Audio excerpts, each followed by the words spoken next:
is September 8th. And, well, you know what I'm doing here. I'm going to test my downspout and see what's coming down in our rain. Wow, that's deep in.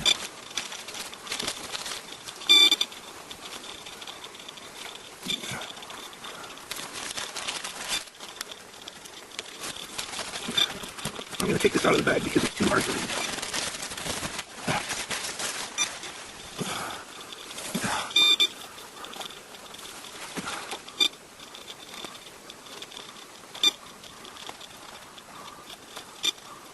Just leave it sitting on the bag to protect it. Well, we definitely got screaming hot rain here in eastern Ontario this morning. Just broke all my old records.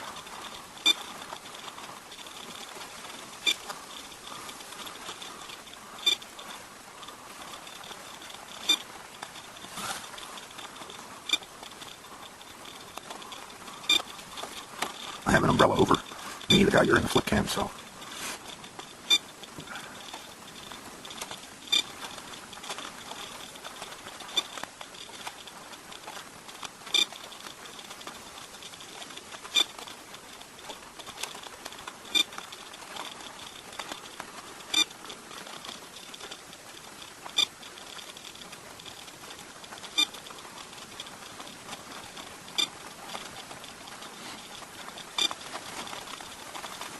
I can't even figure out how many times background this is here. I'll leave it in my description when I upload this video. I'll have to do the math on this. I've never seen it go this high.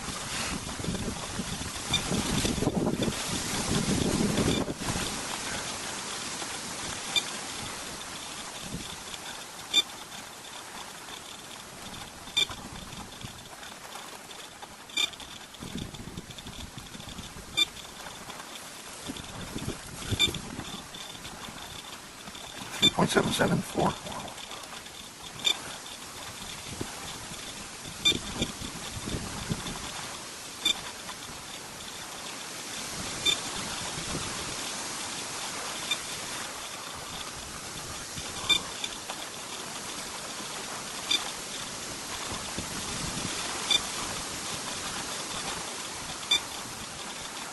And this isn't the start of the rainstorm. It's probably been raining for about an hour.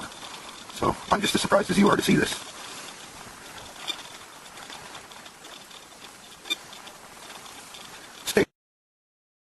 We have seen docks, boats, even refrigerators wash up on the Pacific coast, all debris from the Japanese tsunami. But the worst is yet to come, and experts say Northwest waters could be jammed with tsunami debris as soon as next month. 500,000 tons of it.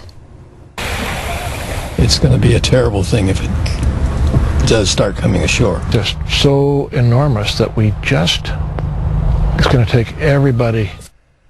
And that retired oceanographer says the debris is now 800 miles off of our shores. He says he's hearing from tuna fishermen who've had school buses and houses tear up their nets.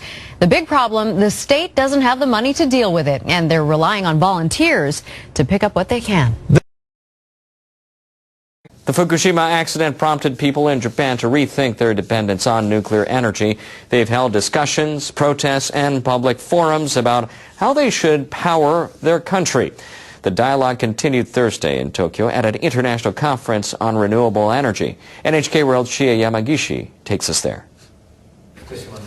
Japanese IT tycoon Masayoshi Son has been the driving force behind this symposium. Son is the president of the mobile phone company SoftBank. His foundation organized the meeting. He's been calling for Japan to replace nuclear power with renewable energy since the Fukushima Daiichi accident. Japan has enough technical ability to use natural energy and has resources for wind, solar, geothermal and hydropower generation.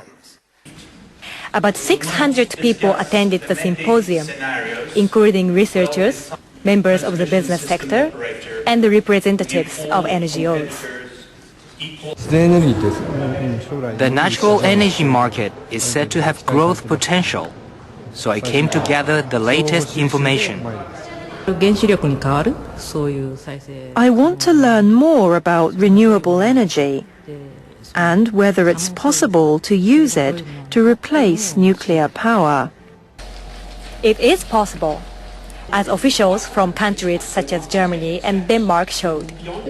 They talked about how they developed renewables in their countries. At another session, participants from Asian nations, such as South Korea and Mongolia, exchanged opinions on how countries in the region could benefit from an international grid to trade electricity. East Asia is already connected by undersea communication cable networks. This shows the supergrid is not an impossible scenario. Japan has been slow to expand its renewable energy sector. Before the Fukushima accident, nuclear power provided about 30% of the country's electricity.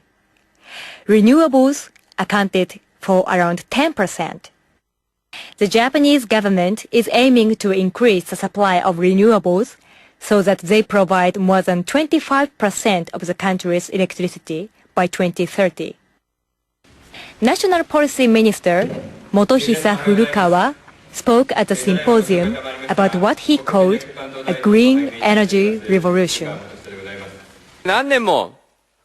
We must create a new society with an aim to stop depending on nuclear power, which poses a risk of serious accidents that can force people to stay away from their homes for years.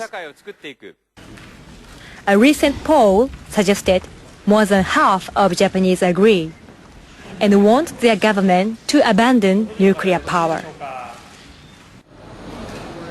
If the government invests in the necessary technology, the timing could be right for the new age of renewables.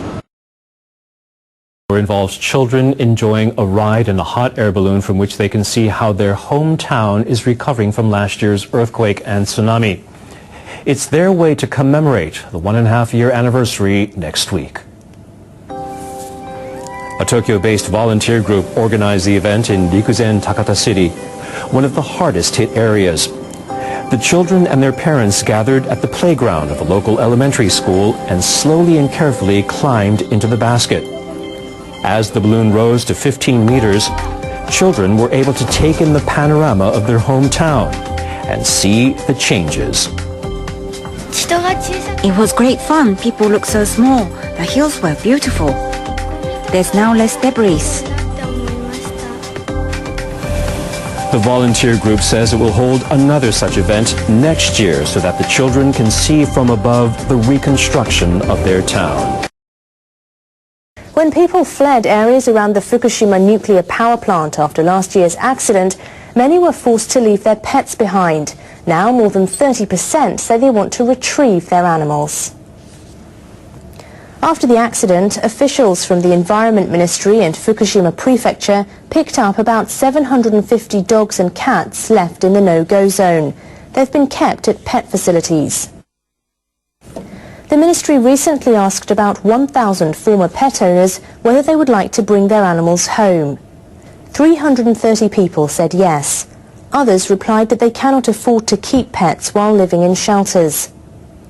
The ministry hopes to begin returning the pets to their owners soon. A number of stray animals still remain in the no-go zone. Ministry officials began picking up those pets on Friday. It expects the work will continue until early October.